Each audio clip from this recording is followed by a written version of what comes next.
समन्ता चक्रवालेषु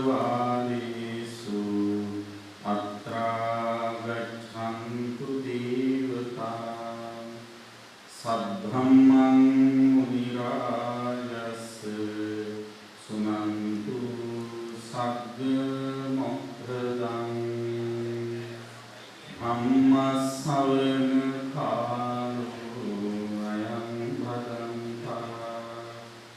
धम्मश्रवण कालो अयं भदन्ता धम्मश्रवण कालो अयं भदन्ता नमो तस्स भगवतो अरहतो सम्मा सम्बुद्धस्स नमो तस्स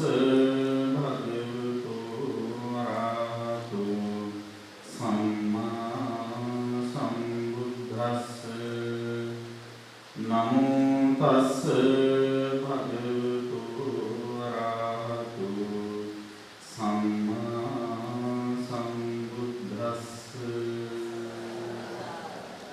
कालेन धम्म श्रवणं एतं मङ्गलमुत्तमन्ति गरुकटियुतु महासंग्रामन अवसरයි श्रद्धावंत පින්වත්නි දැන් හැම දිනම සූදානම් වන්නේ ධර්ම ශ්‍රවණය කරන්න. මා මාතෘකා වශයෙන් ප්‍රකාශ කරපු ගාථා පාඨය පින්වත් ඔබ හැම දිනම හොඳට අහලා පුරු ගාථා පාඨය. කාලේන ධම්ම ශ්‍රවණං ඒකං මංගල මුක්ඛ. ඔබේ දිනුවේ ගාථා පාඨය මංගල සූත්‍රය. බුදුරජාණන් වහන්සේ එක් දිනක් සවැත් නුවර ජේතවනාරාමේ දෙව්රම් මෙලේ වැඩ සිටියා. දැන් එහෙම කිව්වහම කෙනෙක් හිතනවා ඒ නාමෝ ජේතවනාරාමේ දෙව්රම් මෙලේ. ගොඩාක් අය හිතාගෙන ඉන්නේ ජේතවනාරාමයේ කියන්නේ දෙව්රම් මෙලේ කියන්නේ දෙකම එකයි කියලා. නෑ. දෙව්රම් මෙලේ තිබුණේ ජේතවනාරාමයේ ඇතුළේ.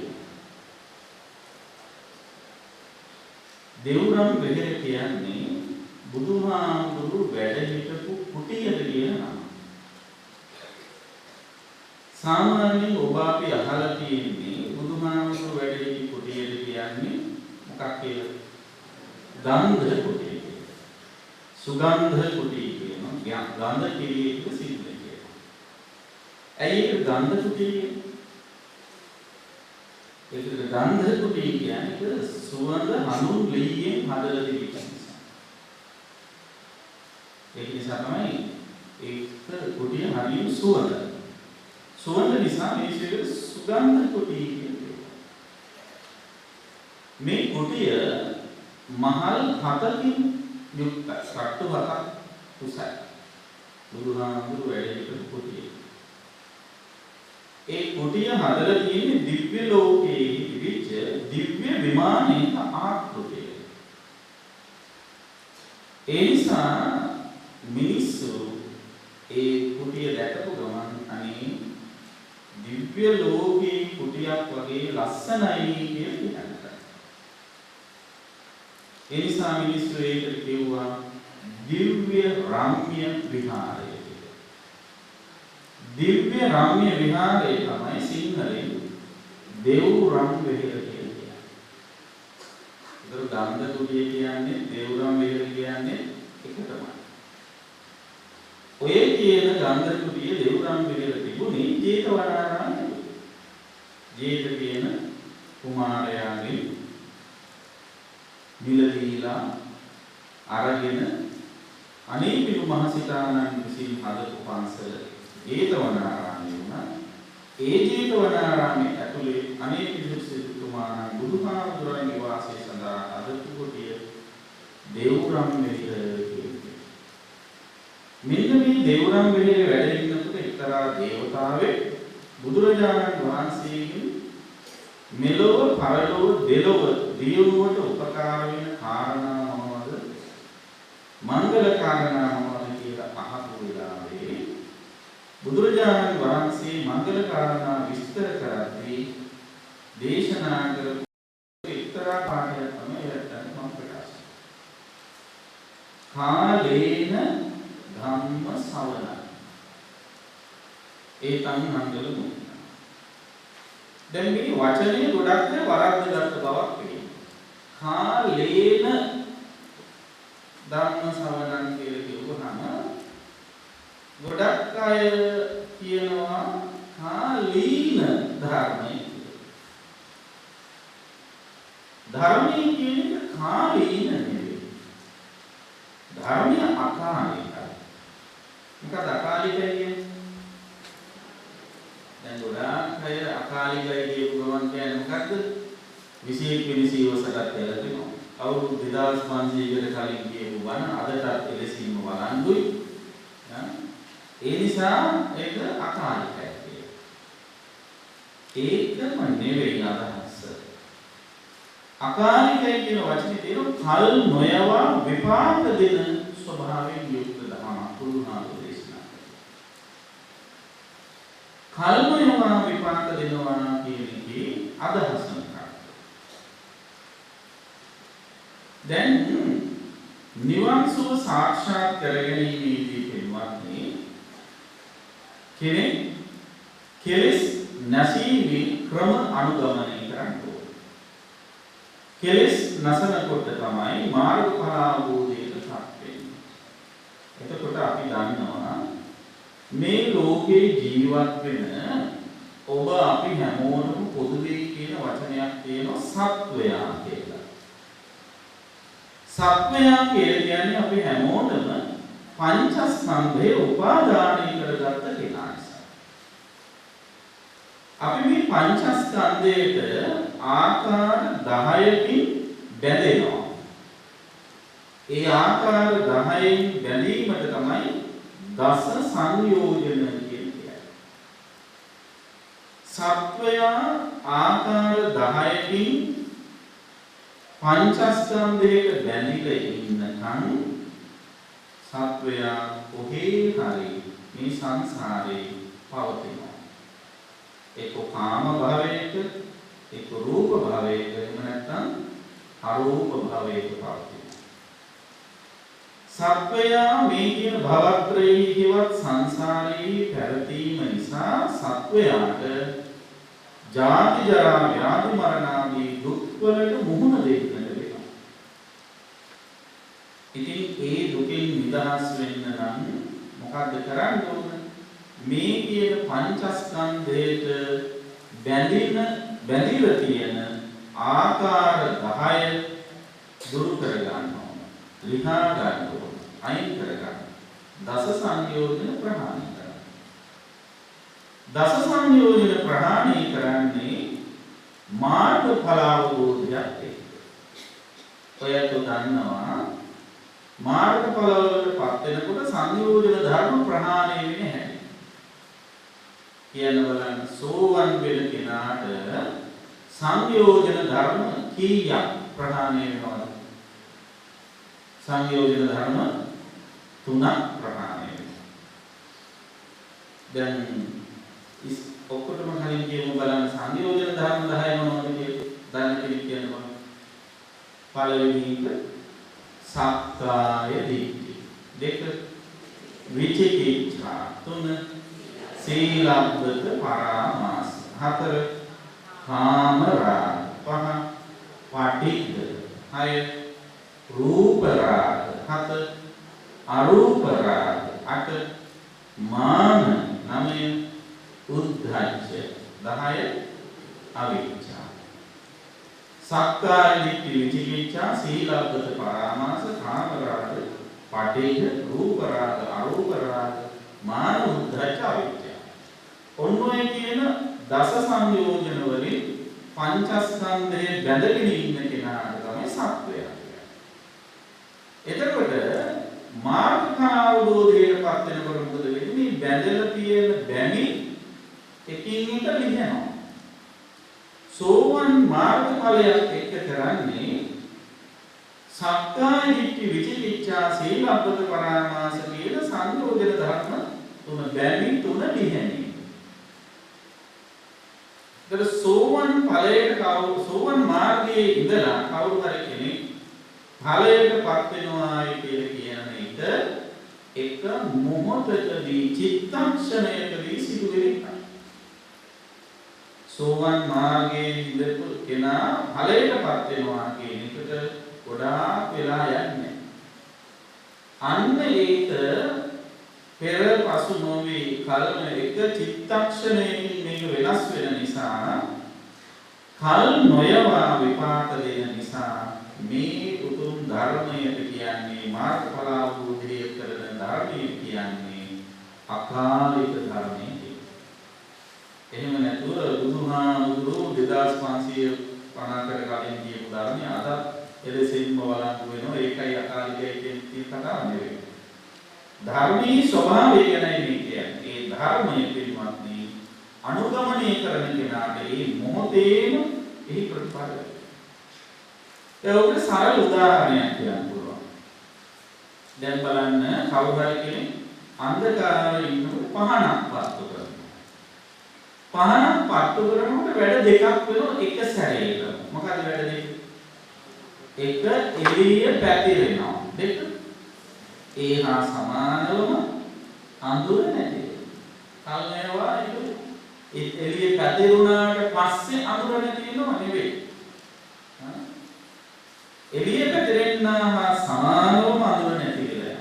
අන්න ඒක තමයි අකාලික කියන්නේ මේ ධර්මය කෙලස් ප්‍රහාණයක් එක්කම ඒ හා සමානවම නිවන සාක්ෂාත් කරගන්න පුළුවන්කම ලැබෙනවා. එතකොට සෝවන් මාර්ගඵල අවබෝධය තුළින් සක්කාය දිට්ඨි විචිකිච්ඡා සීලබ්බත පරාමාස කියන සංයෝජන ධර්ම තුන ප්‍රහාණය වෙනවා. සකදාගාමී කියන මාර්ගඵල අවබෝධය තුළින් කාමරාග පටිඝ දෙක තුනී වෙනවා. අනාගාමී මාර්ගඵල අවබෝධය තුළින් කාමරාග පටිඝ දෙක ප්‍රහාණය වෙලා යනවා. අරහත් මාර්ගඵල අවබෝධය තුළින් රූප රාග අරූප රාග මාන උද්දච්ච අවිද්‍යාව කියන සංයෝජන ධර්ම පහම ප්‍රහාණය වෙනවා. ඔන්නෝය සංයෝජන ධර්ම පහ ප්‍රහාණය වෙච්ච කෙනා පංචස්කන්ධයේ තියෙන බැඳීම් සහ මුලින්ම නැති කරලා දාපු කෙනා. එතකොට පංචස්කන්ධයේ තියෙන බැඳීම් සහ මුලින්ම නැති කරපු කෙනා සත්ව කියන ස්වභාවයෙන් ඈත්. එතකොට එයා සත්වේ නෙවෙයි නිකලස් උත්තමයේ විතරයි. මහරහතන් වහන්සේලාට සත්වයෝ කියලා කියන්නේ. මහරහතන් වහන්සේලා නිකලස් උත්තමයේ. උන්වහන්සේලා සත්ව වෙන්නේ සාමාන්‍ය වුණ කෙනෙක් සත්ව වෙන්නේ පංචස්කන්ධය ආසක්ත කරගත්තොත් ඇලුනොත් විතරයි. ඒතර මහරහතන් වහන්සේලා පංචස්කන්ධයේ ඇලෙන්නේ නැති නිසා උන්වහන්සේලා සත්ව ධනයට අයත් වන්නේ නිකලස් උත්තමිය බවට පත් වෙනවා. ඉතින් මෙන්න මේ කියන මාර්ගඵල අවබෝධය සිද්ධ වෙන්නේ මාර්ගසිතට අනතුරුව ඵලසිත කල නොයවා ලැබෙන නිසා බුදුහාමුදුරන්ගේ ධර්මය කෙලෙස් ප්‍රහාණය කිරීම සඳහා අපිට පෙන්වලා දීපු ධර්මය අකාලික ධර්මයේ හැටියට හඳුන්වනවා. ඔබ තමයි තේරුම් ගන්න ඕනේ. හැබැයි ගොඩාක් අය දාලා තියෙනවා දැන් හාමුදුරුවන්ට තියෙන කාලීන ධර්ම දේශනා නේද? බැනර වෙන ගන්නකොට ගන්න කාලීන ධර්ම සාකච්ඡා නැත්නම් කාලීන ධර්ම දේශනා. කාලීන කියන වචනේ කාලේන කියන වචනේ තේරුම ගන්න. කාලේන කියන වචනේ තමයි බුදුහාමුදුරුවෝ අවධාරණය කළේ. කාලේන ධම්ම ශ්‍රවණං ඒකම් මංගල මුත්තම. සුදුසු කාලේ බණ අහන එක මංගල කාරණා. දෙලොව දියුණුව ලබා ගැනීම උපකාරයි. සුදුසු කාලේ ධර්මය සුදුසු කාලේ අහන්න ඕන සුදුසු ධර්මයෙන්.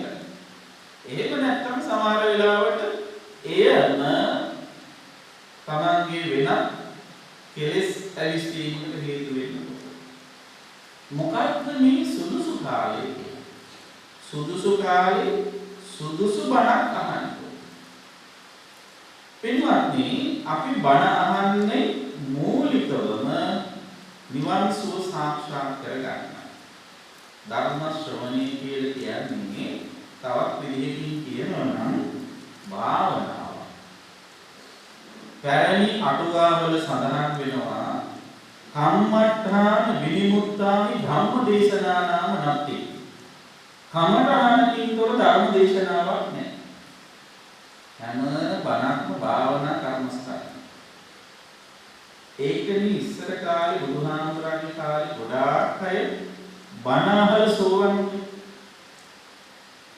එතකොට සෝවන් ඵලයටපත් වෙනවා කියලා කියන්නේ සුවිශේෂ කර්මස්ථානය පුරුදු කරන්න. නිකම්ම බෑ. සෝවන් ඵලයටපත් වීමට සුදුසුකම් සපුරා දෙන සුවිශේෂතම කර්මස්ථානය තමයි ධර්ම ශ්‍රවණය කියන්නේ. බණ අහනවා කියන්නේ. නිකම්ම බණ ඇහිම නෙවෙයි, ඉස්සරහට කියන්න අවබෝධයෙන් තේරුම් ගන්න බණ ඇසීම කළ යුතු වෙනවා. එතකොට මා කියන්නේ ආවි සුදුසු කාලේ බණ. බණ අහන්න ඕන අපේ හිත පිරිසිදු කරගන්න. හිත පිරිසිදු වෙන තරමට තමයි නිවන සාක්ෂාත් කරගන්න පුළුවන්. හිත අපිරිසිදු වෙන්නේ හිත තුල කෙලෙස් ඇති වෙනකොට. හිතේ ඇති වෙන කෙලෙස් ප්‍රධාන වශයෙන් කොටස් තුනකට බෙදනවා: රාග, ද්වේෂ, මෝහ කියලා. ඒ රාග, ද්වේෂ, මෝහ කියන කෙලෙස් මුල් වෙලා වෙන විවිධ කෙලෙස් ඊර්ෂාව, පටිඝය, මානය, කෝපකම්, උද්ධච්චකම් ආදී වශයෙන් විවිධ කෙලෙස් ඇති වෙනවා. එතකොට බණ අහනකොට මොකක්ද වෙන්නේ? ඔන්න ඔය කෙලෙස් ප්‍රහාණය වීම වෙන්නේ.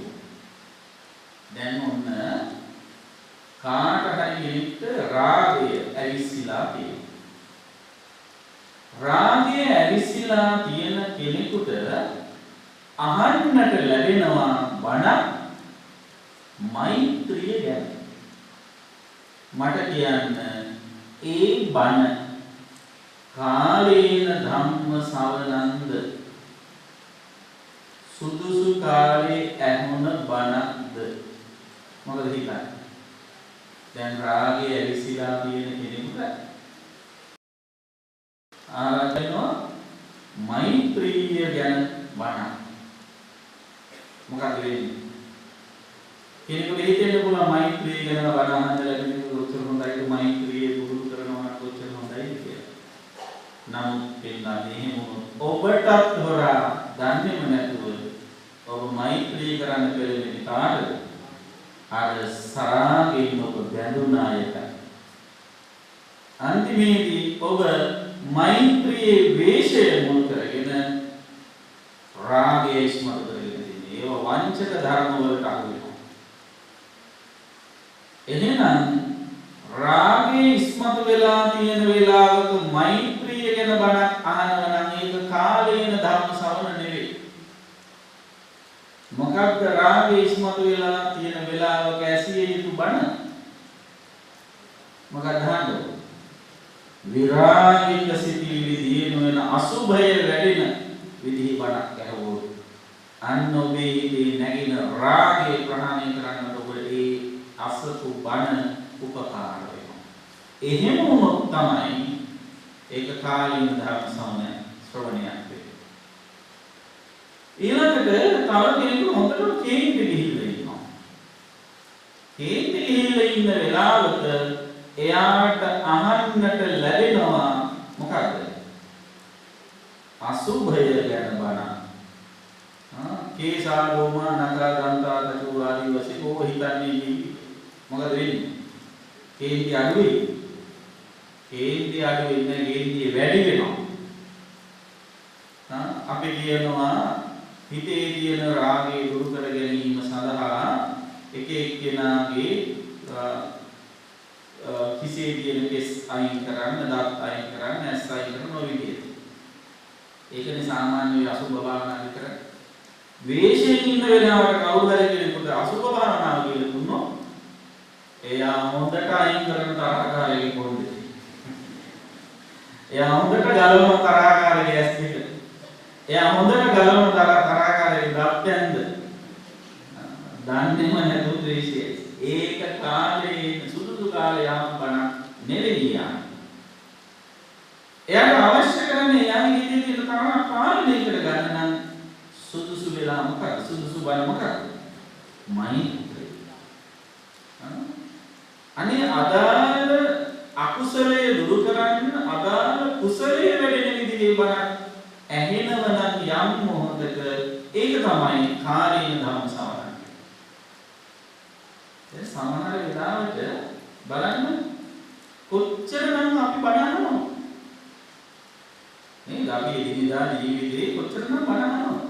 ඇයි අපිට තාම අවබෝධයකටපත් වෙන්න බැරි වුනේ? තාම සුදුසු බණ අපිට හරියට ලැබිලා නැහැ. අපේ මනසට ගැළපෙන කර්මස්ථානේ තාම අපිට ලැබිලා නැහැ. ඒ නිසා අපිට මේ ධාමයේ නියම විදිහේ උපරිම ප්‍රයෝජන ලබා ගන්න පුළුවන් තමයි. එහෙනම් ඔබ දක්ෂ වෙන්න ඕන ඔබට ගැළපෙන සුදුසු බණ තෝරාගෙන බේරාගෙන ඒ වෙලාවට අහන්න විතරක් නෙවෙයි අඩුම තරමේ වෙන වෙලාවක අහපු බණක් හරි මතක තියාගෙන කෙලස් නැගෙන වෙලාවට ඒ බණ සිහියට නගාගෙන කෙලස් පාලනය කරන්න ඔබ දක්ෂ වෙන්න. අන්න ඒකයි මේ බණ ඇහිීමේ ප්‍රයෝජනය.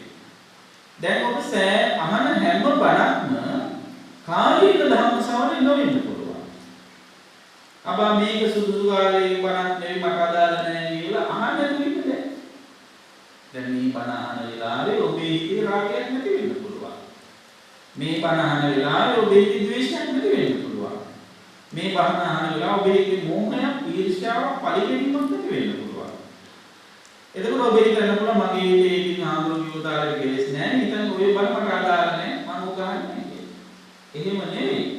ඔබ මේ බණ අහලා ඉවර වෙලා මතකයේ තබාගෙන හිතේ හඳවාගෙන කවදා හරි දවසක ඔබේ හිතේ ඔය විදිහේ පුරාගේ වේශාදී කෙලෙස් ඇවිස්සෙන වෙලාවක මන් කියලා දීපු මේ ක්‍රමේ මතක තිබුණොත් ඔබේට අදාළ භාවනා කර්මස්ථානෙම අදාළ කුසල සිටිවිල්ල හිතට ගන්න ඔබ දක්ෂයෙක් වෙනවා. අන්න ඒක තමයි මේ ඇසීමෙන් ඔබට ලැබෙන ප්‍රයෝජනය. එතකොට ඔබ දක්ෂ වෙන්න ඕන බණ අහලා තේරුම් අරගෙන අවබෝධ කරගෙන අදාළ අකුසලයට ගැළපෙන කුසලය හිත තුළ දිනු කරගන්න. එහෙම වුණොත් ඔබ දක්ෂයි. එහෙම වුණොත් ඔබ මේ ධර්මයේ නියම ප්‍රයෝජන ගන්න වෙනවා. එහෙම වුණොත් අන්න යාර තමයි ධර්ම කාලේ සුදුසු කාලේදී අහන්න ලැබුණ බණක් වඩපත් වෙන්නේ. එතකොට අපි තේරුම් ගන්න ඕන අදාළ තැනට අදාළ ගැළපෙන කුසලයේ වඩා. මට මතක් වෙනවා මේ මොහොතේ අප ආචාර්යතුමා අතිපූජනීය අතුමහා පඬිතුක මණී මහානායක මාහිමිපාණන් වහන්සේ නිතර කියන කතාවක්. ඔන්න එක කම්පැනි එකක් තිබුණලු ඒකේ මැෂින් එකක් තිබිලා ඒක අක්‍රිය වුණා. ඉතින් මේ මැෂින් එක වැඩ කරන්නේ නැති නිසා දවසකට රුපියල් ලක්ෂයක් දෙකක් විතර පාඩු වෙනවා. අයිතිකාරයෝ මේක හදන්න විවිධ දක්ෂයෝ ගෙනල්ලා උත්සාහ කරන කාටවත් හරියට හදාගන්නේ නැහැ. කොහොම ඉන්න අතරේ එක දක්ෂම මිනිහෙක් ආවා. ඇවිල්ලා බලලා මැෂින් එක හොඳට පරීක්ෂා කරලා බලලා ඉවර වෙලා ළඟ ඉන්න එක්කෙනෙක්ගෙන් පොඩි මිටියක් අරගෙන ඉවර වෙලා ඉල්ලගෙන එක තැනක කට්ටුවක් දැම්මා. කට්ටුව දාපු ගමන් මැෂින් එක වැඩ කරනවා. දැන් මේ අයිතිකාරයන්ට මරි සතුටුයි. දැන් මේ කැඩිලා තියෙනකම් දහස් ගණන් ලක්ෂ ගණන් පාඩු වුණා. දැන් මේක වැඩ කරන නිසා හරි සතුටුයි. ඒ සතුටෙන්ම මේ මිනිස්සු ගිහිලා අයිතිකාරය ගිහිලා මැෂින් එක හදපු එක්කෙනාට අහනවා කීයද මැෂින් එක හදපු එක ගාස්තු. එතකොට හදපු එක්කෙනාට 10000යි කියලා. ඉතින් මේ මිනිස්සයා අනුව මොකද මහලුකු වැඩක් කරගෙන යන්නේ. ඔයා මේ පොඩි මිටියක් දෙගෙන අපි මේ මිටියක් පිළිගත්තේ. ඒක දැන් එක තට්ටුවයිනේ දැන්නේ කොහොමද ඔච්චර ගණන් ගන්නවද? ඊට පස්සේ මම නෑ නෑ පහ තට්ටුවද 10000 නියම තැනක තට්ටු කරපු හින්දා නේද? දැන් මැෂින් එකේ හැමතැනකම තට්ටු 10 කියලා මැෂින් එක ඇදෙන්නේ නෑනේ. අදාළ තැනක තට්ටු කිරීමෙන් තමයි මැෂින් එක හැදෙන්නේ. අන්නේ වගේ දැන් ඔය ඇත්තෝ මේ පන්සල් ගිහින් හැමතැනම තට්ටු දාලා ඉන්නවා. නේද? තාම හරි තැනට තට්ටු නෑ. ඔය අතරේ ආනමුණු තට්ටු කරලා ඇති. පන්සල් ගියාම ඒකේ කියවල. ඒ හැරුණකොට අදාළ තැනට අපි කාටවත් තාම තට්ටුව වැඩිලා නෑ. ඒ නිසා තමයි අපි තාම සංසාරේ. එහෙනම් පින්වත්නි අන්න ඒ සංසාරික ගමන කෙටි කර ගැනීමට අවශ්‍ය කරන මේ ධර්මයෙන් ඔබ සන්නද්ධ වෙන්න ඕනේ. ධර්මය අහනවා කියලා කියන්නේ හරියට කිව්වොත් රජු කෙනෙක් සේනා සංවිධානය කරනවා. නගරූපම කියලා සූත්‍ර දේශනාවක් තියෙනවා අංගුත්තර නිකායේ.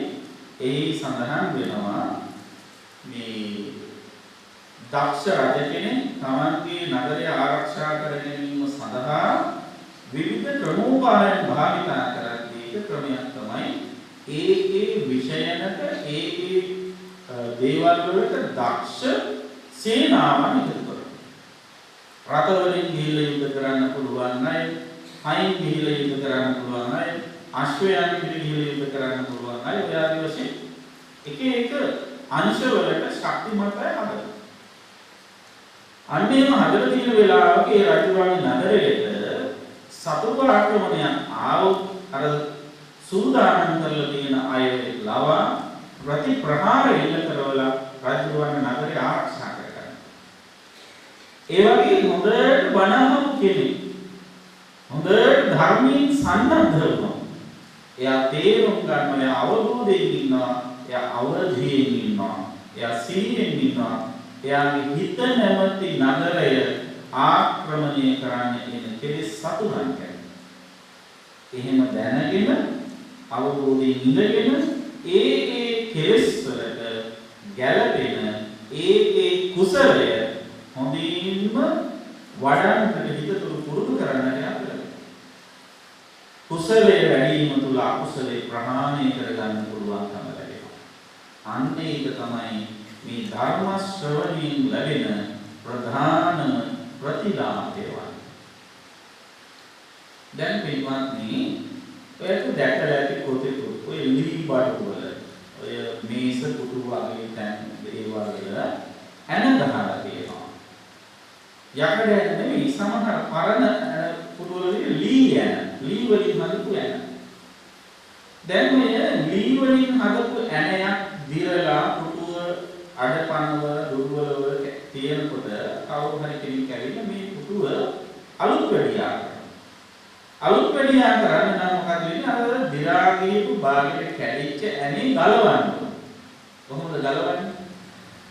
ඒහා සමානම හොඳ ඇණයක් ලී වලින් හදලා ඉවර වෙලා ඒ සයිස් එකටම ඒ වට ප්‍රමාණයටම ඒ දිගට පළලටම ගැලපෙන විදිහේ ඇණයක් හදලා ඉවර වෙලා අර දුර්වල ඇණේ උඩට දේව කටු කරනවා.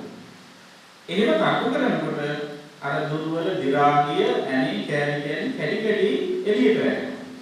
එහෙම එළියට වැටෙන්න අර ශක්තිමත් හොඳ නැවුම් ඇණය අර හිස් අවකාශයේ සිදුරට ගිහිල්ලා අර දුර්වල වූ පුටුව ශක්තිමත් කරනවා. අන්න ඒ වාගේ ඔබේ හිත දුර්වල කරන අකුසල සිටි හොඳ සිටිවිලි හොඳට තේරුම් අරගෙන එයට ගැළපෙන කුසල සිටිවිල්ල ඇතුළු කිරීම තුළ ඔබ හිත ශක්තිමත් කරගන්න. හිත ආරක්ෂා කරගන්න.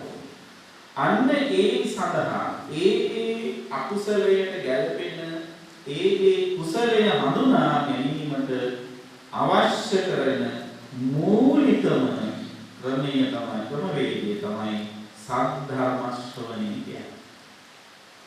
එතකොට අන්න ඒ සද්ධර්මය අදාළ තැනදී අදාළ වේලාවට අහන්නට ලැබුණොත් ඒ තැනට එයාගේ මෙලොව පරලොව දෙලොව ජීවෝ විතරක් නෙවෙයි නිර්වාණ ශාන්තිය සලසා ගැනීමට හේතු භූත වෙනවා. උපකාර වෙනවා.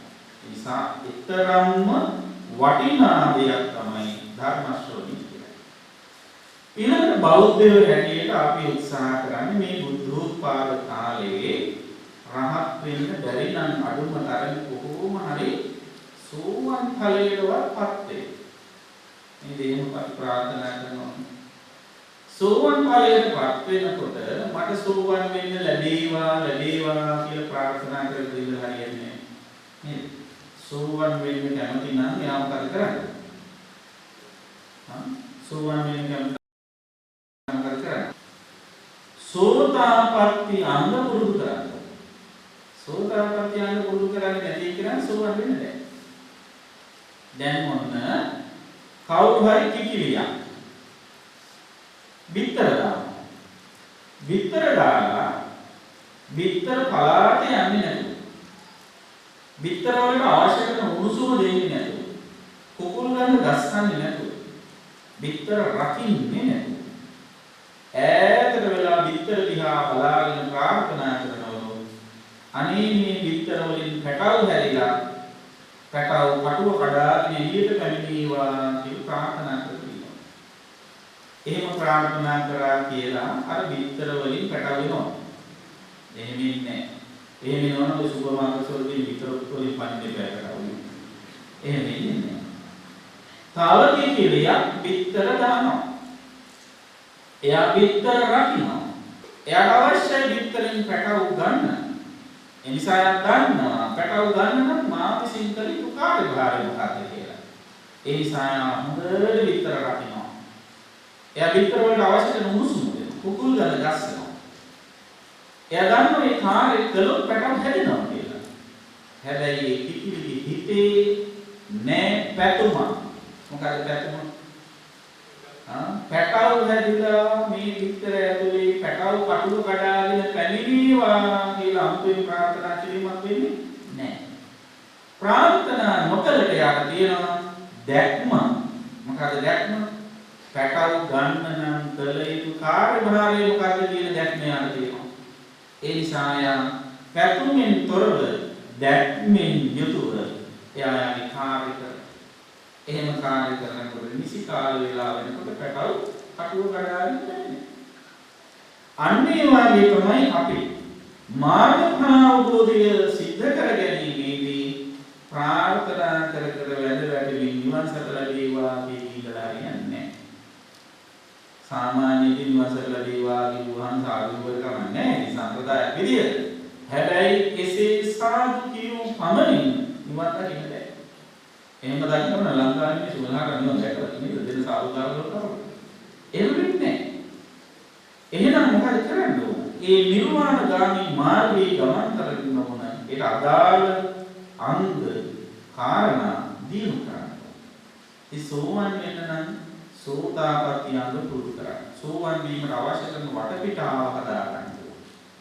සෝතාපට්ටි අංග තියෙනවා 4ක්. දැන් මේ මාර්ගාවට අදාළ නිසා මම මේ කියන්නේ. පළවෙනි කාරණාව තමයි සෝවන් වෙන්න කැමති කෙනාට තියෙන්න ඕන කල්යාණ මිත්‍ර සේවනය. දෙක තමයි මාර්ගාව. සද්ධර්ම ශ්‍රවණය. 3 යෝනිසෝ මනසිකාරය. 4 ධම්මානුධම්ම ප්‍රතිපන්න වේ. කල්යාණ මිත්‍රයෙකුගේ ඇසුරක් නැති කාටවත් පිළිවත්නි මේ ධර්ම තුළ නිවන් සුව සාක්ෂාත් කරගන්න බැහැ. බුදුරජාණන් වහන්සේ නැමැති අසහාය කල්යාණ මිත්‍රයා ලෝකේ පහළුනේ නැත්නම් මේ නිර්මල සදහම ලෝකේ විරාජමාන වෙන්නේ නැහැ, පවතින්නේ නැහැ. ඒ බුදුහාමුදුරු ලෝකේ පහළ වෙලා තවත් උතුම් කල්යාණ මිත්‍ර පරම්පරාවක් මහරහතන් වහන්සේලා ධර්මදර විනයදර සුපේශල ශික්ෂාකාමී භික්ෂු පරම්පරාවක් දායාද කළා. ඒ බුදුහාමුදුරන්ගේ ධර්මය දිගින් දිගට දේශා ලෝකේ තුල පවත්වාගෙන යනවා. අන්නේ ධර්මයේ අදහන, ඒ ධර්මයේ පරිශීලනය කරන, ඒ ධර්මයේ තේරුම් ගන්න, ඒ ධර්මයේ ජීවිතයට ගලප ගන්න කල්යාණ මිත්‍රෙක් ඔබට ආමු වෙලා නැත්නම් ඔබට නිවන් මඟ විවර වෙන්නේ නැහැ. එහෙනම් ඔබ නිවන් දකින්න නම් කැමැත්ත ඉස්සෙල්ලම හොඳ කල්යාණ මිත්‍රෙක් හොයා ගන්න ඕනේ. ඔබ ශ්‍රද්ධාවෙහි පිහිටුවන, ඔබට සීලේ වටිනාකම් කියාවි ඔබ සීලයට නැඹුරු කරවන, ඔබට ත්‍යාගී ගුණය හුරු කරන අතහැරීමේ වටිනකම් කියලා දීලා ටික ටික හෝ ඒවට නැඹුරු කරවන ඒ වගේම ඔබව සම්මා දිට්ඨියට ඇතුල් කරවන සම්මා දිට්ඨියට මඟ පෙන්වන කල්යාණ මිත්‍රෙක් ඔබට ඉන්න ඕන. එතකොට කල්යාණ මිත්‍රයා මොකක්ද කරන්නේ? කල්යාණ මිත්‍රයෙක් විදියට තමයි ඔබට ධර්මයේ ශ්‍රවණය කරන්න අවකාශ ලැබෙන්නේ. දැන් බුදුහාමුදුරුවෝ නැති කල්යාණ මිත්‍රයෙක් ලෝකේ පහළ වෙන්නේ නැත්නම් සත්‍යධර්ම ශ්‍රවණය කරන්න හම්බෙන්නේ නැහැ. ඊට පස්සේ මේ හාමුදුරුවෝ නැති කල්යාණ මිත්‍රයෝ නැත්නම් ලෝකේ අරගේ ධර්ම ලෝක පවතින්නේ නැහැ. හාමුදුරුවෝ බොහොම වේසිල මහන්සි වෙලා අප වෙලා කැප වෙලා මේ පිරිසිදු නිර්මල ධර්මයේ මේ තාක් දුරට ආරක්ෂා කරගෙන ආවා. නියම ක්‍රමයේ එක එක අර්ථ නිරුක්ති නොදී Tamanට හිතෙන තාද දැන් ලංකාවේ දැන් අලුත් ට්‍රෙන්ඩ් එකක් තියෙනවා නේද? බුදුහාමුදුරන්ගේ දහමින් පිට පෙළ බසට නොගැලපෙන සිංහලෙන් කියවෙන යම් යම් වචනවලට හිතෙන අරුත් නිර්මාණය කරන පිරිස් බීවේගෙන යන කාලයක් අද තියෙනවා. ඒ අය Tamanට හිතෙන වචන කියනවා. මම පෞද්ගලික දවසවල අහගෙන හිටිය දේශනයක් පුදුමාකාර විදිහේ වචන වල කිසිම වාග් විද්‍යාත්මක පදනමක් නැති. ඒ වගේම භාෂාවත් හරියට අධ්‍යයනය කරලා නැති. හිතෙන විදිහට වචන වලට අර්ථ දෙනවා. ඒ අයගේ අර්ථ විවරණ අතර එකක් මම දැක්කා. එක එක සත්තු උපදින්න හේතු. දැන් සාමාන්‍යයෙන් බුදුහාමුදුරන්ගේ ධර්මයේ පැහැදිලිව තියෙනවා මානෙන් මරුණාම වඳුරු වෙලා උපදිනවා අධික මානෙන් මරුණාම බල්ලු වෙලා උපදිනවා. පාලියෙන් වචනේ තියෙනවා මානේන මක්කටෝ හෝති අතිමානෙන් කුකුරු කියලා. හැබැයි මේ අරුත් නිරුක්ති දෙනායගේ කියන්නේ අනුව එයා මොකද කියන්නේ? වාන් දුරු කර ඉන්න අය තමයි වඳුරු වෙන්නේ. හරය කන කට්ටිය හරක් වෙලා උපදිනවා. හරකා කියන්නේ මේක. කොකුරු පිටින් ඉරිසියා කරන කට්ටිය කවුරු වෙනවා? කොකුරිස්සු වෙනවා. ඊට පස්සේ රැල්ලට හැක ගන්න කට්ටිය තමයි හැක රැල්ල වෙලා උපදින්නේ. බලන්න අර්ථ විග්‍රහ කරන්නේ නෑ. ඔහොම එක එක වචන කියන්නේ. ඔය අතරේ ඉන්නේ ඉඳලා නිකන් ඇත්ත වගේ වලුත් කියනවා. මම දැක්ක එක නිරුක්තියක්. පෙළ වහ කියන වචනේ නිරුක්තිය. පෙළ වහ කියන්නේ පෙළට වහ ගන්න වෙන හිත පෙළ වහ කියනවා. ඒක පොඩි ඇත්තක් තියෙනවා නේ. ඉතින් ඔය වාගේ අපේ බස් වහර හිතෙන විදියට කාදමන සම්ප්‍රදායක් බිහි වෙලා තියෙනවා. ඒ වහර කන අය රුවන්වැල්ල පැත්තේ වහරකින් වහර කන අය තමයි වහරක කියන්නේ. ඒ අර්ථ දෙනුත් අනුමෝදන් අපි කියන්න පුළුවන්. ඉතින් කෙසේ වෙතත් ඔය විදිහට ධර්මයේ විකෘති කරමින් යන සමාජයක පිරිසිදු නිර්මල ධර්මය ආරක්ෂා කරගෙන මේකා කල් රැකගෙන ආපු කල්යාණ මිත්‍රයෙක් ඔබට ලැබුණේ නැති වුණොත් ඔබේ ජීවිතය කොහේ කෙලවර වෙයිද දන්නේ නැහැ. ඔබට බොරුවට මාර්ගඵල ලබා දුන්නොත් හිතන්න කවුරුහරි දැන් ඔය සෝවන්දි ලකියේ ඔය අනාගාමී වෙන්න කිව්වොත් ඔබ සැලවින් ඒ තත්ත්වයකටපත් වෙලා නැත්නම් මොකද ඔබ කරන්නේ? ඔබ හිතනවා නම් ඔබ මාර්ගඵලයක් ලබා ගන්න සෝවන් වෙලා කියලා එතෙන් පටන් ඔබ නැවත සෝවන් වීම සඳහා උත්සාහ කරන්නේ මේ අන්ධ වීමත් එක්ක මේ නොමග යාමත් එක්ක ඔබේ සංසාරික ගමන ඔබ අනතුරේ හිලා ගන්නවා. දුර්ලභ බුද්ධෝත්පාද කාලයක ඉපදිලා සද්ධර්මයේ ශ්‍රවණය කිරීමේ භාග්‍යයක් ලැබිලා සුදුසු දේශයක වාසය කිරීමේ භාග්‍ය ලැබිලා ඒ ඔක්කොම පහසුකම් ලැබලා තියෙන වෙලාවේ අනවශ්‍ය මනස්කාර වලින් මොළොව පුරවාගෙන ඉන්න ගියොත් අන්තිමේදී ඔබ මේ වටින දුර්ලභ අවස්ථාවකයි පහර ගන්න. ඒකයි මම කරවගන්නේ. ඉතින් අන්නේ ඒ තත්වයන්ටපත් වෙන්නේ නැතුව හොඳ කල්යාණ මිත්‍රයෙක් ඇසුරු කරගන්න. හොඳ කල්යාණ මිත්‍රෙක් වෙනුවෙන් කවදාත් ඔබ නොමග යවන්නේ. ඔබට පිරිසිදු නිර්මල ධර්මයෙන් දේශනා කරනවා.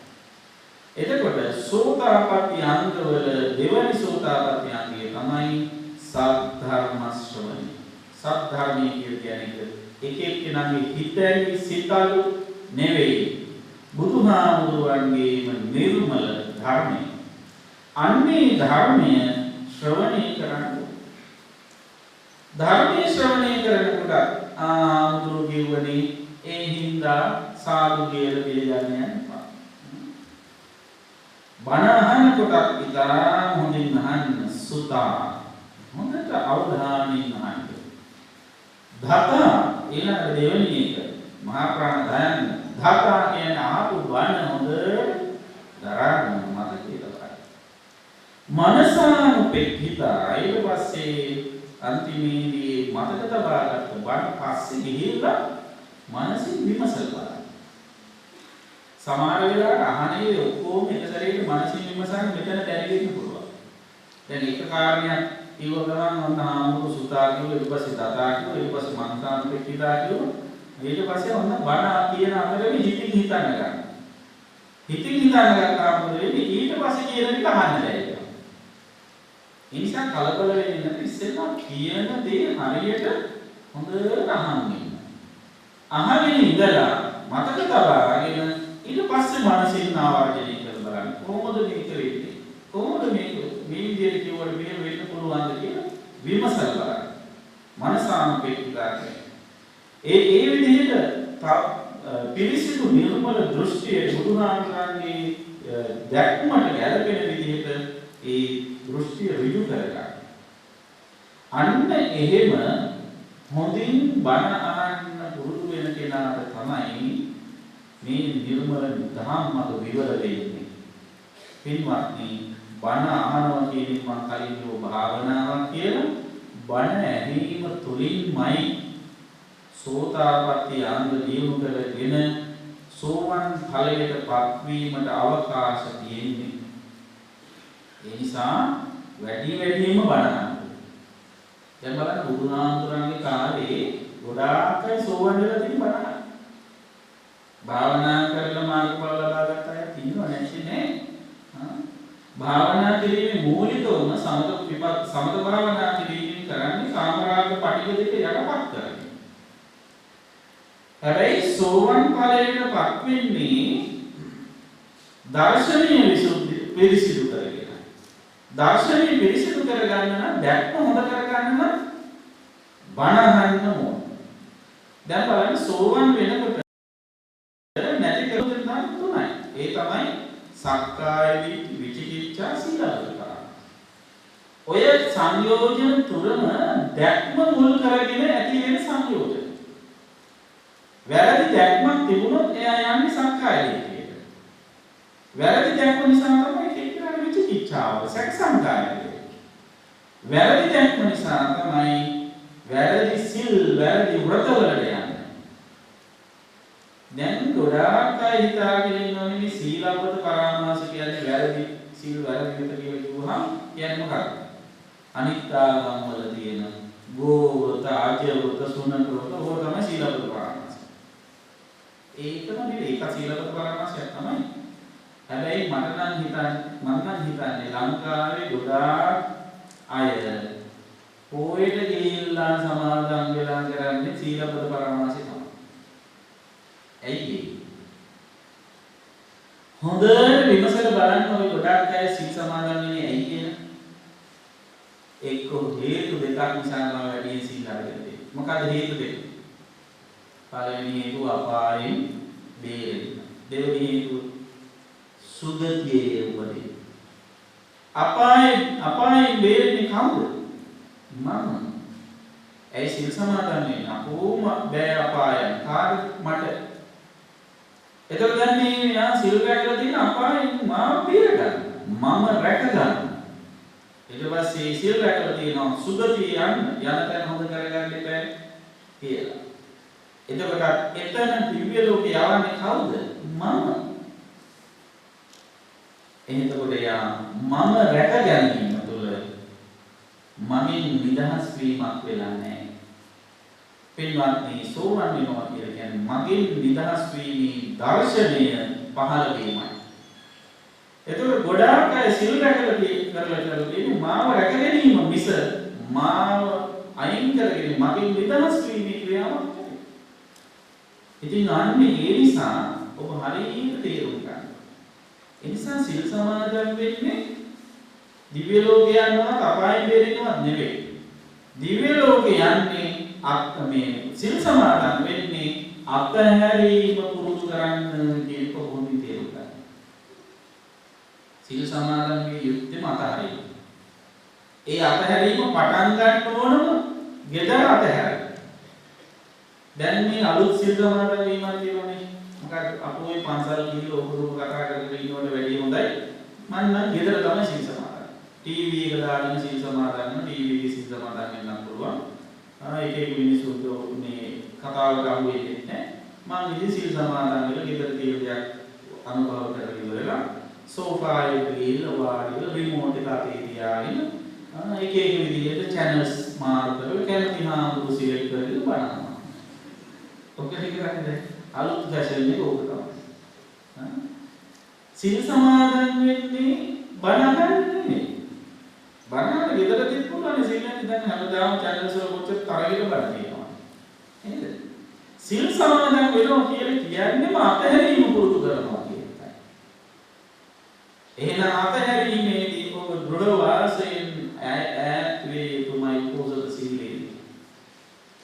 මතක තියාගන්න ඔබේ උපෝසත සීලය නියම විදිහට අර්ථවත් වෙන්නේ ඔබ ගෙදරින් ගියොත් විතරමයි. එහෙම නැතුව ගෙදර ඉඳගෙන රකින්න එක නෙවෙයි. ඔබ ගෙදර ඉන්නේ ගෙදර තියෙන ඒ පරිසරයට දෙන කැමැත්ත ආශාව නිසාමයි. එහෙනම් සීලය තුල පිරියේ යුතු වැඩි යුතු අතහැරීමේ ගුණය ඔබ විසින් දිනු කරගෙන නැහැ. ඔබ ගෙදර ඉඳගෙන කරන කටයුත්තේ ඔබේ අනිත් ගුණ ධර්ම දිනුවේ ධර්මඥානෙ වැඩි වෙයි. නිස්කලංකව යම් දේවල් කරගන්න කියලා ලැබෙයි. නමුත් ගෙදරට වෙලා ඉන්න දේ නැත්නම් ඔබෙන් අතහැරිලා ඒ අභිනිෂ්ක්‍රමණය ජීවිතය තුළ නිවන සාක්ෂාත් කරගන්න පුරුදු වී යුතුමයි.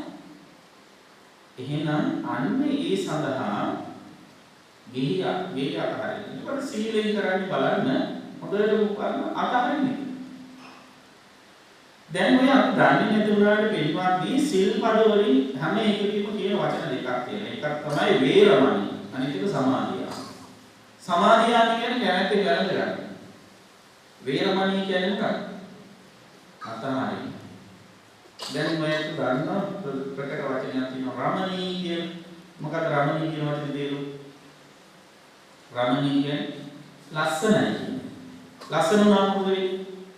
ලස්සන නම් ඇලෙනවා. රමණී කියන වචනේ අනිත් එක තමයි ඇලීම කියන්නේ. ගොඩක් රමණීලා දන්නේ නැතුව නේද? රමණ කියන්නේ ඇලීම කියන එක. වේරමණී කියන්නේ නොඇලීම. පාණාතිපාතා වේරමණී කියන්නේ මොකක්ද? සත්තු මරන්නේ ඇයි? සත්තු මරන්න තියෙන කැමැත්ත ඒවත් ඇලීම නිසා. මරණකට තරහයි කියන බව ඇත්තයි. නමුත් මරණ තීරණය කරන්නේ ඒ ක්‍රියාව කරන්න තියෙන කැමැත්ත. අන්නේ කැමැත්ත අතහැරීමයි වේරමණී කියන්නේ. අදින්නාදාන වේරමණී කියන අනුන්ගේ දේවල් ගන්න තියෙන කැමැත්ත අතහරින එක. අනුන්ගේ දේවල් ගන්නේ හොරකම් කරන්නේ ඇයි? ඒ දේ කරන්න තියෙන කැමැත්ත. අන්නේ කැමැත්ත අතහරින එක තමයි අදින්නාදාන වේරමණී. ඔය විදිහට බැලුවොත් සීලයෙන් කරන්නේ යම් නරක දේවල් කරන්න තියෙන කැමැත්ත අතහරින එක. ඉතින් අන්න ඒ විදිහට ඔබ ඒ අතහැරීම පුරුදු කරගන්න නිසි දැක්මක් ඇතිව කටයුතු කරන්න. ඒතර සීලබ්බත පරාමාසයේ දුරු වෙන්න හොඳට සම්මාදිට්ඨිය වැඩෙන්න ඕන. ඒතර සම්මාදිට්ඨිය වැඩෙන්නේ නැහැ නිකම්ම කෙනෙකුට. සම්මාදිට්ඨිය වැඩෙන්න නම් බණ අහන්න ඕන. බුදුරජාණන් වහන්සේ අවධාරණය කරලා තිබෙනවා පින්වත්නි සම්මා දිට්ඨිය ඇති වෙන්න හේතු දෙකක්. ඒ හේතු දෙක අතර පළවෙනි හේතුව තමයි පරතෝ ഘോഷයයි. දෙක මොකක්ද? යෝනිසෝ මනසිකාරය. පරතෝ ഘോഷය කියන්නේ අනුන්ගෙන් අසාධන ගැනීම. මොනවද? ක්ලේශ ප්‍රහාණයට අවශ්‍ය කරන මාර්ගය. හෙවත් ධර්මය. එතකොට ධර්මය අසා දැන ගැනීම තමයි සම්මා දිට්ඨිය ඇති වෙන්නට හේතුව. සම්මා දිට්ඨිය කියන්නේ නිවන් මාර්ගයේ ප්‍රධානම පළවෙනි මාර්ගාංගයයි. ආරියෂ්ඨාංග මාර්ගයේ පළවෙනි මාර්ගාංගයයි. එහෙනම් බණ අහනවා කියන්නේ නිවන් දොර විවර කිරීම කියන එකයි. නිවන් දොර විවර කර ගැනීම කියන එකයි. අන්න ඒ සඳහා ඔබ අප වෙන්න ඕන. ඔබ කැප වෙන්න ඕන. ඔබ මහන්සි වෙන්න ඕන. ඔබට දුර්ලභව ලැබිච්ච අවස්ථාවෙන් ප්‍රයෝජන ගන්න. ඒ බණ අහන වෙලාවේදී සම්පූර්ණ අවධානය ඔබ ඒ දේශනාවටම යොමු කරලා කටයුතු කරන්න. බණ අහන වෙලාවට වෙන දේවල් හිතාගෙන යන්න හොඳ නැහැ. දැන් මම කලින් කිව්වා වගේ මනසින් විමසන වැඩේ උනත් ඔබ කරන්න ඕන බණ අහලා ඉවරුනාට පස්සේ. ඉස්සෙල්ල සම්පූර්ණයෙන් ඒ කියන සාරය ඒ ධර්මයේ එලෙසින් උකහා ගන්න. එහෙම කරගෙන ඊට පස්සේ මනසේ රැඳෙන දේවල් ඔබ හොඳින් විමසන්න. ඔබට මනසේ රැඳෙන්නේ නැත්නම් අහන බණ ඒකට තමයි පොඩි ෂෝට් නෝට් එකක් දාගන්න. නේද? ඒක ඉතාම වැදගත්. අපි දැකලා දැන් ගොඩක් අය පුරුදු වෙලා තියෙන පොඩි පොතක් ගෙනාලා ඉවර වෙලා කියන යම් කාරණා සරලව සමාන කරගන්න. සමාන කරගෙන ආපහු ගෙදර ගිහින් බලනවා, විමසනවා. එතකොට ආපහු මතක් වෙනවා. අන්න ඒ විදිහට හොඳට ධර්මය අධ්‍යයනය කරනකොට ඒ මතක තබා ගන්නකොට තමයි ඔබට මම කලින් කිව්ව විදිහට ඔබේ හිතේ කෙලෙස් නැගෙන මොහොතකදී අදාළ ඒ කුසලය දිනු කළ යුතු තැන තේරුම් ගන්න පුළුවන්. දැන් බලන්න ඉස්සර කාලේ ඔය පරණ ගෙවල් වල තිබුණ බෙහෙත් අත් පොතක් කියන එක. සිංහල බෙහෙත් අත් පොත නේද? රතේ අමාරුවක් හැදුනා මේමයි කරන්නේ, ඔළුවේ කැක්කමක් හැදුනා මේමයි කරන්නේ, උඩුක්කුවක් හැදුනා මේමයි කරන්නේ, පොඩි අත්දිත් තියෙනවා. ඉතින් ගෙදර ඉන්න කාකාරය වගේ පොඩි ලෙඩ හැදුනා අර පොත බලලේ වල මේකක් කරනවා. කවුරු හරි යාත්‍රේ ගෙදරට එන කෙනෙක් අලුත් බෙහෙතක් නෝකක් ලියාගන්න. ඉතින් ලෙඩෙක් ඉන්නවා කියලා දැනගත්ත ගමන් බෙහෙත් පොත මතක් කරලා ඒක බලලා බෙහෙත් කරනවා. අන්න ඒ වගේ ඔබ දහමින් සන්නද්ධ වෙලා ඉන්නකොට ධර්ම ශ්‍රවණය කරන හොඳට පළපුරුද්ද තියාගෙන ඉන්නකොට ඔබේ හිතට නැගෙන අකුසලය වෙනුවට වැඩි යුතු කුසලය මොකක්ද කියලා තේරුම් අරගෙන ඔබට පුළුවන් ඒ කුසලය වඩන්න. අන්න එහෙම කරන තරමට ටික කෙලෙස් ප්‍රහාණය වෙනවා. එහෙම කෙලෙස් ප්‍රහාණය වෙන තරමට තමයි නිවන සම්පූර්ණ වෙන්නේ. ඒ නිසා ඔබ ඒක හොඳින් තේරුම් ගන්න. එහෙනම් කාලේන ධම්ම ශ්‍රවණම් කියන එක මංගල කාරණයක් වන්නේ කොහොමද? අවශ්‍ය සුදුසු වෙලාවෙදී ඔබට බණ අහන්න ලැබෙන්නේ.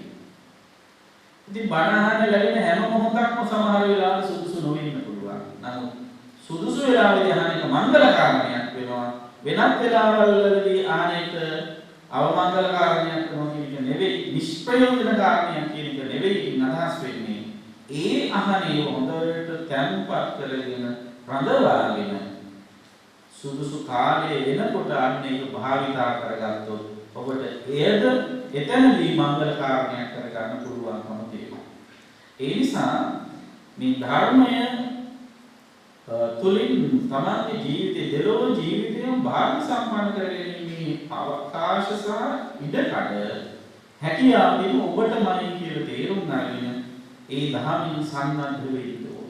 ඉතින් අන්නේ විදිහට ධර්මයෙන් සම්බන්ධ වෙන්න කෙනා දෘෂ්ටිය ඍජු කරගත්තොත් කවදාවත් එයාගේ හිත තුළ ගොඩනැගෙන ශ්‍රද්ධාව වෙනස් වෙන්නේ නැහැ. දහමෙන් ඇති කරගන්න අවබෝධය තුළ ඇති කරගන්න ප්‍රසාදය පිටවත්නි එහෙම වෙනස් වෙන්නේ නැහැ. දැන් ගොඩාක් අය ප්‍රසාදයටපත් වෙන්නේ අවබෝධයත් එක්ක නෙවෙයි. ගොඩාක් අය ප්‍රසාදයටපත් වෙන්නේ බාහිර දේවල් එක්ක. දැන් මිනිස්සු එක පැහැදිලි ක්‍රම කීපයක් ගැන සඳහන් කරනවා. පළවෙනි ප්‍රසාදය කියන දස්සන පසන්න කියලා. දස්සන පසන්න කියන්නේ මොකක්ද? දර්ශනීය පැහැදෙනවා. එක එක්කෙනාගේ බාහිර ස්වરૂප වලට පැහැදෙනවා. අවතුම් පැවතුම් වලට පැහැදෙන අය සිටිනවා සමහරව. දැන් සමහර හාමුදුරුවන්ට පැහැදෙනවා. බුදු පිළිම වලට පැහැදෙනවා. මන්සල් වලට පැහැදෙනවා සමහර වෙලාවට.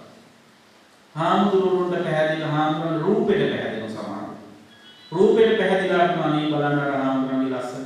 කොච්චර බලාගෙන ඉඳියත් එපා වෙන්නේ නේ. මේ ආමුතු මෙච්චර ලස්සන බුදුහාමුදුරු කොච්චර ලස්සන නැද්ද? හා කිසිම එපා වීමක් නෑ. හරිම ස්වීට් අනේ. ඔන්න ඕනම දස්සන වසන්න කියන්නේ. ඊළඟ ප්‍රසන්නයේ කියනවා ලෝක පසන්න. ලෝක කියන්නේ රූක්ෂ ප්‍රතිපත්තිය වලට. එක එක හාමුදුරු සම්බන්ධයෙන් ගත්තත් එහෙමයි. දැන් සමහර දායක හාමුදුරුන්ට පැහැදෙනවා කොහොමද? හොඳටම මේක කෙස් බාල රාකේ දිලිදිලි ඔන්න ඒකටත් පැහැදෙනවා. කළු පාට සිවුරු කරනවා නම් ඒකටත් පැහැදෙනවා. පින්න පාතේ මනම් යැපෙන්නේ ඒකටත් පැහැදෙනවා. සෙරෙප්පු දෙකක් දාන්නේ නැත්නම් ඒකටත් පැහැදෙනවා. කුඩයක් පාවිච්චි කරන්නේ නැත්නම් ඒකටත් පැහැදෙනවා. සිවුරු හොදන්නේ නැත්නම් නාන්න නැත්නම් ගඳයි නම් ඒත් පැහැදෙනවා. අනේ බලන්න මෙච්චර එපා වෙන්නේ අතහැරලා සියල්ල කියන ඉතින් පැහැදිලි. ඉතින් ඔය විදිහට පැහැදිලි ඉන්නේ හාමුදුරන්ගේ හෙම්බිසා හරි පීනසේ හරි ඇතුලේ බැරි වෙලාවක් කෙස් ටිකක් වවාගෙන හිටියෝ සෙරෙකු දෙකක් ගාගෙන හිටියෝ මොකද හිතන්නේ? අර ගායක කාලේ අන්න හාමුදුරු කරක්ම අපරාධින් ඉන්නේ ගැට්ට නමින් අනිත් පැත්තට වැටුණොත් ඔන්න ගැටෙන්න යනවා රාග වෙන පැටලෙනවා. වැඩන්නේ හාමුදුරන් දාගෙන මන්දුවේ රවටුණා මම සලකන්නේ කියන්නේ. ඒ රූක්ෂ ප්‍රතිපත්තිය වලට ලෝක පසන්න ඒව තාවකාලිකයි. බුදුහාමුදුරු අගේ කලේ ධම්ම පසන්න ධර්මයට පැහැදිලි. ධර්මයට පැහැදෙන්න නම් ධර්මයේ දැනගන්න. ධර්මයේ දැනගන්න නම් ධර්මයේ අහන්න. දැන් මේ ධර්ම ශ්‍රවණය කියන එක මොද කාරණයක් කියලා කිව්වට ධර්ම ශ්‍රවණය විතරක් නෙවෙයි මෙතන අදහස් කරන්නේ. දැන් ධර්ම ඥානය ශ්‍රවණය කිරීමෙන් ඇති කරගන්න දැනුම. ඒතර දැනුම වර්ධනය කරගන්න අද තාක්ෂණයේ දිනුනේ. අද කම්පියුටර් පාවිච්චි කරලා දැනුම වර්ධනය කරන්න. බණ කියවන්න පුළුවන්. බණ ලියන්න පුළුවන්. බණ ඊට පස්සේ බලන්න පුළුවන් ටීවී වලින්. බ්‍රේන් ක්‍රමයෙන් නම් අල්ලන්න පුළුවන්. නේද? ඒ විදිහට බලලා දැනුම දියුණු කර ගැනීම තමයි මෙතෙක් අවශ්‍ය. ඒ දහම් දැනුම දියුණු කරගෙන කෙනාගේ දැක්ම ඍජු වෙනවා. ඒ ඍජු දැක්මක් තියෙන කෙනාගේ ප්‍රසාදය කිසිදු මොහොතකින් හොලවන්නේ නැහැ. කාටවත් හොලවන්නේ නැහැ. ඉතින් මෙන්න මේ දහමෙන් ඇති කරගන්න ඒ දැක්ම සෝතාපට්ටි ඵලය කරා ගමන් කරවන්නට උපකාර වෙනවා. ඒ සම්මා දිට්ඨිය නිවන් මඟ විවර කරනවා. ඉතින් එහෙම නිවන් මඟ දැක්ක කෙනා පිටුවත් දහම පිළිබඳ නිවැරදි දෘෂ්ටියක් ඇති කරගත්ත කෙනා කවදාවත් වෙන මතවාද තුලින් වෙනස් කරන්න බැරි කෙනෙක් බවට පත් වෙනවා. බුදුහාමුදුරු කෙරෙහි පැහැදුණු සිතින් නිවන් මගෙහිම ගමන් කරන කෙනෙක් බවට පත් වෙනවා. මොන බලවේගයක් ආවත් යාගේ පැහැදිලිව වෙනස් කරන්න බැහැ. අවසාන වශයෙන් මම පුංචි කතාවක් කියලා දේශනාව සමාන කරනවා. බුදුහාමුදුරන්ගේ කාලේ හිටියා එක තරුණයෙක්. එයාගේ නම සූරම් බට්ට. සූරම් බට්ට දවසක් බුදුහාමුදුරු වැඩ ඉන්න පන්සලට ගියා බණ අහන්න. බණ අහලා බොහොම හොඳින් අවධානයෙන් ධර්මයේ විමසමින් බණ අහලා සූරම් බට්ට සෝවන් වුණා. මිනිස්සු මාර්ගඵලාවබෝධයට පත් වෙනවට හරිම අකමැති කෙනෙක් ඉන්නවා මේ ලෝකේ. ඒ කවුද? මාරයා. මේ මාරයා සූරම් බට්ටගේ බුදුහාමුදුරුවෝ කෙරෙහි තියෙන ප්‍රසාදය සෝවන් වීම තුළ අචලෝ ප්‍රසාදයක් බුදුහාමුදුරන්ට ඇති වෙනවා. සෝවන් කෙනාගේ මේ ප්‍රසාදය වෙනස් කරන්න කල්පනා කරලා ඉවර වෙලා මාරයා බුදුහාමුදුරන්ගේ වේශය අරගෙන සූරම් බට්ටගේ ගෙදරට ආවා. දැන් අනිත් දෙවියන්ට බුදුහාමුදුරුවෝ වගේ ස්වරූප මවා ගන්න පුළුවන් බැරි නෑ. හැබැයි අනිත් දෙවියෝ ලැජ්ජා බයට හැදිච්ච දෙවියෝ හිතේ ඒක කරන්නේ. මාරයාගේ මොන ප්‍රශ්නයක් නෑ. මාරයා ඕන ජරාගයක් කරා. ඉතින් මෙයා බුදුහාමුදුරන්ගේ වේශයම වාගෙන සූරම් බට්ටගේ ගෙදරට ඇවිල්ලා සූරම් බට්ටගේ ගෙදරට දොරට තට්ටු කළා. ඒ තට්ටුව මාර තට්ටුවක් වෙන්නේ නැහැ. නේද? සාමාන්‍යයෙන් දැන් ඔය ඩෝබෙල් සේව නැති ගෙදරකට ගිහිල්ලා දොරට තට්ටු කරනවානේ. එහෙම තට්ටු කරන කොතනද තට්ටු කරන්නේ? තට්ටු කරන්නේ දොර අගුල ළඟට. මේ අතේ අනිත් මේ නියපොතු තියෙන පැත්ත අනිත් පැත්තේ මේ හැම තියෙන පැත්තෙන් තුන් සැරයක් මේ අපිට මුළු පිට මොළවල තුන් සැරයක් අට්ටු කරා. ඒක එහෙමයි සීලාචාර විදියට දොරට කරේ. සමහර උතාට්ටු කරන දොර වැලි ගැලවිලා යනවා. නේද? ඒව මාරාවේශක වෙලා කරන තාට්ටු දෙන්නේ. ඉතින් කෙසේ වෙතත් මේ සූරම්බට දොරට මේ මාරයා සූරම්බට දොරට තාට්ටු කරාම සූරම්බට දොර ඇරි. දොර ඇරලා බලනකොට බුදුහාමුදුරුවෝ සූරම්බට අහනවා අනේ බුදුහාමුදුරුවෝ දැන් මම පන්සලේ ඉඳලා ආවේ. ඇයි බුදුහාමුදුරුවෝ මං ගාවනේ සූරම්බට මේ මාරය බුදුහාමුදුරුවෝ වේශයෙන් ඉන්න මාරයා කියනවා සූරම්බට අර මම බණ කියනකොට කිව්වනේ සබ්බේ සංඛාර අනිත්‍ය කියන ඒ මම වෙන කල්පනාවක ඉඳිදි කියපු කතාවක්. සබ්බේ සංඛාර අනිත්‍ය නෙවෙයි සබ්බේ සංඛාර නිත්‍ය. ඒක කියලා යන්නේ මම නාවේ. දෙහෙම කියන සමහර අවබෝධයට පත් වෙන කලින් මම එකක් කිව්වේ ඒ අර නම තියෙනකොට ඒක දැන් මේ වෙන නමක් තියෙන කියලා නම් මාරු කරගෙන බණක් වෙනස් කරන කට්ටිය ඉන්නවා අපේ සමාජයේ કોઈ දෙලක් පිළිපැත්තේ නේද? ඉතින් ඒ වගේ මෙයක් කියනවා දැන්. එහෙම කියනකොට බුදුහාමුදුරු මේ සූරම්බට තේරුම් ගත්ත යම මොකක්ද? අද්වෛත වචන බුද්ධා බුදුහාමුදුරු කියන්නේ වචන දෙකේ අය නෙවෙයි. එක හිතෙන දාකට එක කතා කියන අය නෙවෙයි. අවබෝධයටපත් වෙච්ච උත්තමයෝ තමන්ගේ ප්‍රකාශයන් විටින් විට එක එක්කිනා කියපු තාලෙට කියලා වෙනස් කරන්න යන්නේ නැහැ. එහෙනම් මේ බුදුහාමුදුරගේ වේශය මවන්න පුළුවන් වෙන කවුරුද මවාගන්නේ මාරය විතරයි. මේ බුදුහාමුදුරගේ වේශයෙන් ඇවිල්ලා ඉන්නේ මාරයම තමයි කියලා තේරුම් අරගෙන මාරයන් සූරම්බට අහන ඇයි මාරයන් මේ වගේ කැත වැඩක් කරන්නේ? ඒ වෙලාවේ මාරය කියනවා මට ඕන ඔයාගේ හිතේ තියෙන ශ්‍රද්ධාව ඇති කරගන්න බුදුහාමුදුරන්ගේ. එතකොට සූරම්බට සිංහනාද කරනවා. මාරයා දැනගන්නවා ඔයා නෙවෙයි ඔයාගේ 10 දෙනෙක් ඔයාගේ 100 දෙනෙක් ඔයාගේ 1000 දෙනෙක් ඔයාගේ ලක්ෂයක් දෙනෙක් ඇවිල්ලා බුදුහාමුදුරන්ගේ රූපමාවගෙන මා වට කරගෙන කිව්වා සබ්බේ සංඛාරා නිච්ඡා කියලා. මම පිළිගන්නේ නැහැ. මම අවබෝධයටපත් වූ කෙනෙක්. මට ධර්මයේ පිළිබඳව නිවැරදි දැක්මක් ඇති කෙනෙක්. ධර්මයේ හොඳින් මනාවස අවබෝධ කරගෙන අහන තේරුම් අරගත්ත කෙනෙක්. මගේ ප්‍රසාදය ඔබට වෙනස් කරන්න බෑ මාරයෝ කියලා බුදුහාම සූරම්බට කිව්වහම ලැජ්ජිත මාරය එතනින් අතුරු කරනවා. අන්න පින්වත්නි සෝවන් ඵලයටපත් වෙච්ච උත්තමයෙකුගේ දැක්මේ ස්වභාවය. අන්නේ දැක්ම ඔබට ඇති කර ගන්නට නම් එවන් අවබෝධයක් ඔබට ලබා ගන්න නම් ඔබ දහම ඇසුරු කළ යුතුමයි.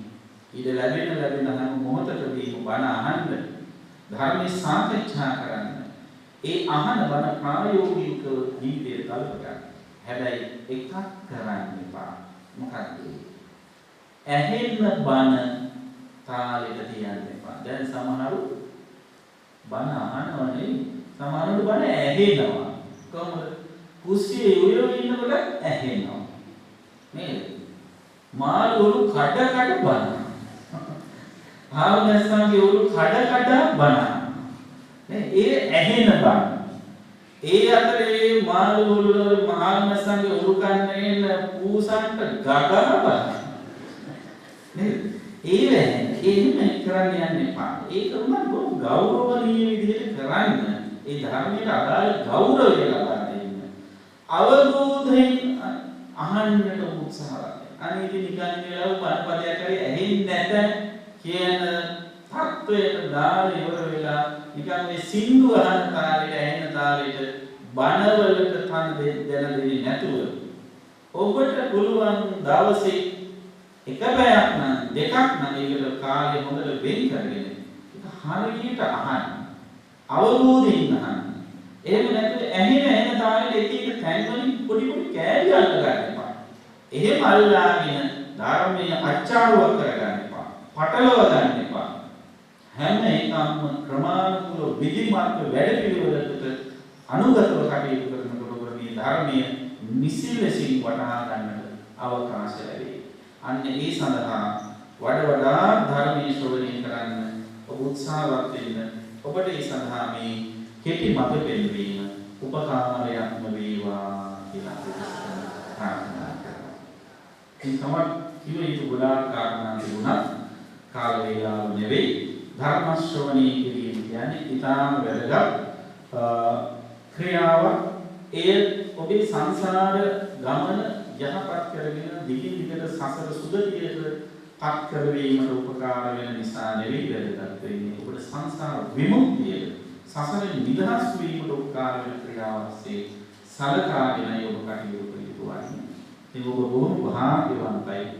මෙවන් බුද්ධෝත්පාද කාලයේ ඉපදෙන්න ලැබීම, සද්ධර්ම ශ්‍රවණය කරන්නට ලැබීම, කල්යාණ මිත්‍රයන්ගේ ඇසුර ලැබිච්ච කාලෙක ඉපදෙන්න ලැබීම. මේ සියල්ල තියාගෙන ඔබ ඒ ධර්මයේ නිසිපල නෙලන්නේ නැත්නම් ඔබ අපතරම් අභාග්‍යවන්තයෝ තාත්තේ නෑ. ඒ තාත්තේපත් නොවේ. පුළුවන් තරම් හොඳින් බණ අහන්න. ඒ වගේම අදාළ ධර්ම කාරණා තමන්ගේ ජීවිතයට ගලපාගෙන කෙලෙස් ප්‍රහාණය කරගෙන ඒ අමා නිවනට සමීප වන උත්සාහවත් වෙන්න. ඒ සඳහා පින්වත් හැම දිනාටම මේ අනුශාසනාව උපකාර වේවා. මේ උතුම් කුසල වලින් හැමත හැකි තරම් ඉක්මනින් නිවන් සුව සැලසේවා කියලා සාදු කරනවා.